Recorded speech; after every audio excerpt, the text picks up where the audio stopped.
Like کریں، subscribe کریں، bell icon کو دبائیں تاکہ ہماری ویڈیو سب سے پہلے آپ کے پاس پہنچ سکے۔ آج کبھی ہم دیکھتے ہیں، ابھی ایک شادی کا موقع تھا اور بحث چل پڑی۔ میں نے تاکید کی کہ لڑکا اور لڑکی دونوں ساتھ میں اسٹیج پر نہیں بیٹھیں گے۔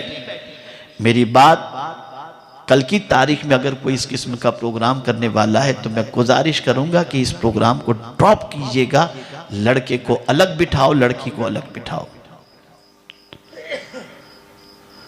بحث چل رہی تھی، ایک خاندان کے اندر مجھے بلایا گیا۔ میں نے کہا بھائی لڑکے کو، میں نے سے بولے لڑکا نہیں مانتا۔ میں نے لڑکے کو سمجھایا، میں نے کہا بیوی تو دیکھ یا تیری بیوی کو ساری دنیا دیکھے؟ کیا تیرے اندر اتنی غیرت نہیں ہے کہ تیری بیوی کو اس حال کے اندر بن سنور کر کے ساری کائنات دیکھے گی؟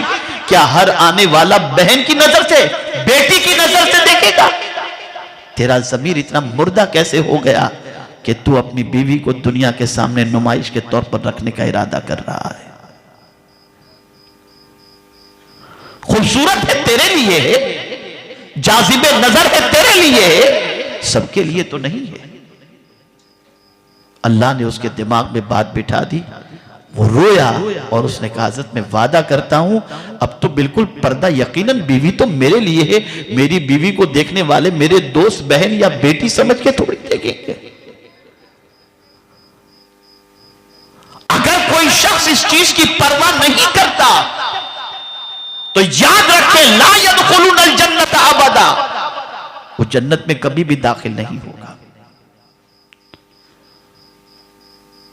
جسے اس کی کوئی پرواہ نہ ہو، آج دوستوں کے ساتھ بائک پر بھیج دیے، آج دوست لینے کے لیے چلا گیا، آج دوستوں کے گھر پر بھیج دیے، آج دوستوں سے تعلقات قائم کروا دیے، دوستوں سے ہاتھ ملوا دیا، العیاذ باللہ کیا ہو رہا ہے یہ سب؟ آپ نے شاید نہیں سمجھا کہ نکاح کتنی بڑی عبادت ہے۔ اگر میں نکاح کی عظمت آپ کے سامنے بتاؤں تو آپ کو سمجھ میں آئے گا کہ نکاح کتنی بڑی عظمت ہے اور کتنی بڑی عبادت ہے۔ رسول اعظم صلی اللہ علیہ وسلم فرماتے ہیں جس نے نکاح کیا اس نے اپنا آدھا دین پورا کر لیا، اور باقی اللہ سے ڈر کر کے آدھا دین پورا کرے۔ نکاح کرنے پر وہ آدھے دین کا پابند ہو گیا۔ پتہ چلا نکاح دنیا داری نہیں ہے، دین داری ہے، دین داری ہے نکاح۔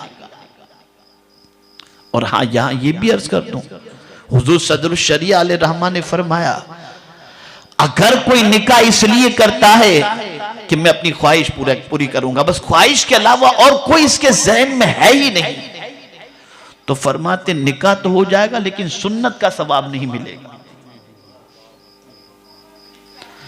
جب تک نکاح کرتے وقت یہ نیت نہ کرے کہ میں اپنے نبی کی سنت سمجھ کر کے نکاح کر رہا ہوں، اگر حضور کی سنت سمجھ کر کے نکاح کر رہا ہے تو خواہش بھی پوری ہوگی اور مصطفیٰ کی سنت پر عمل کا ثواب بھی اللہ اسے عطا فرمائے گا۔ ہماری ویڈیو کو لائک شیئر ضرور کریے۔